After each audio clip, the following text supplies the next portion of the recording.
Hi, my name is Simon. I suffered a bit of an industrial accident with an angle grinder. It ended up punching through pretty much my entire wrist. Went right around the back. I have a few metal rods here. I had to have a vein graft and they had to cut right down in my hand to fix the tendons. But even with an injury that severe, after a few months, I have got quite a lot of motion back, and the prognosis is pretty good that it's going to continue to improve. Things were extremely gruesome in the beginning. The amount of bleeding was unbelievable, but it's remarkable what you can heal from when you have proper treatment. How do you feel your hand is at the moment? I feel that it is strong, but the range of motion is very limited. Okay, and the claw is irritating to live with, correct? Yes. Okay. Yes. And the treatment that you've had up until now has been traditional therapy. The therapists were using splints? Yes, the therapist used splints either to stretch it out that way or to try stretch it out that way. Okay, so you never had anything on your hand that encouraged movement? No. The therapist that I went to, her reasoning was I was put in a splint so that I could constantly take it off, exercise, put it back on, off, exercise, put it back on. That was simply her philosophy on how to improve things.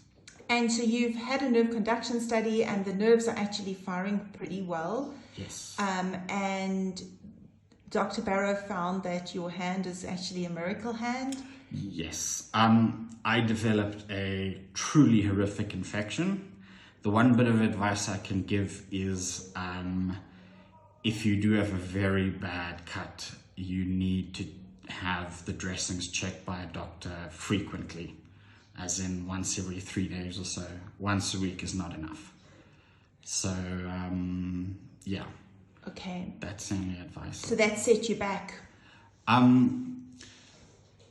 It was mostly how incredibly scary it was and the serious pain that I was in. Here's a story that I shouldn't find funny, but I do. I went to my GP and I showed her this hand that was so swollen.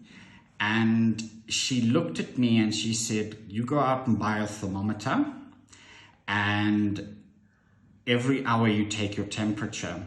And if it goes above 37.5, you better pray you've got coronavirus because otherwise the infection has spread and they're going to amputate. So scary. That was very, very scary to hear that. But yeah. Okay, so we're going to apply the casting motion to mobilize stiffness technique, which is a new technique for you, but you've been feeling all along that you've wanted your hand to be in a cast. I thought that it would give better protection because especially in the beginning, the tendons which had to be resewn, I was constantly pulling on them and hurting them, and I thought, should I really have all that mobility? Shouldn't they just be braced for a while? Yeah, so we do start early active motion with the tendons, but yeah, I think you were fighting quite a few issues at that time anyway with the infection and with the nerve repairs and the tendon repairs and the bone. So I think you had a lot going on. You almost amputated your hand. Yeah, it was practically come off.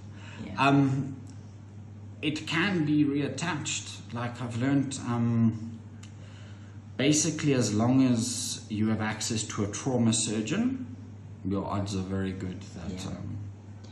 So we are going to do our best now with this technique to try and do a few things. We're going to encourage better positioning, encourage scar mobility, skin mobility, improve your strength and improve your function in preparation for possible further tenolysis or neurolysis, or maybe you won't even need it depending on our results.